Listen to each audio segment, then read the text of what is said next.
Welcome to my channel. Today we are going to discuss about the term related to the spherical mirror. जैसा कि हम जानते हैं कि स्फेरिकल मिरर में कुछ कुछ टर्म होता है, जैसे C का क्या मतलब है, F का क्या मतलब है, P का क्या मतलब है। तो एक एक करके सभी पॉइंट को हम डिस्कस करते हैं कि F है तो इसका क्या मतलब। तो F को बोलते हैं फोकस, P को बोलते हैं पोल और C को बोलते हैं सेंटर ऑफ कर्वेचर। तो फोकस का डिफिनेशन होता है कि when A ray of light coming parallel to the principal axis after reflection they passes through a point. This point is known as focus. They are always line on the principal axis. तो जैसा कि लिखा हुआ है P यानी पोल, F यानी focus और C यानी सेंटर ऑफ कर्वेचर। तो इसमें आता है कि सेंटर ऑफ कर्वेचर किसे कहेंगे।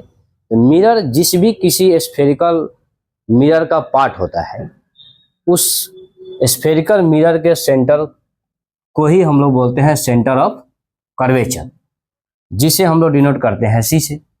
अब एक क्वेश्चन पूछा जाता है ज़्यादातर कि F क्या होगा। यानी कनकेव के केस में F होता है निगेटिव और कन्वेक्स के केस में होता है पॉजिटिव। वो क्यों होता है? क्योंकि F जो है कनकेव के केस में इसका जो है focus in front of the mirror होता है और कन्वेक्स के केस में बिहाइंड द मिरर होता है। जैसे कि लिखा हुआ है कि in concave mirror F is in front of the mirror, or we also known as all the distance are taken from P, so in the direction of left side of the P we take negative. That's why the value of F is negative in the case of concave mirror and convex mirror it is a positive.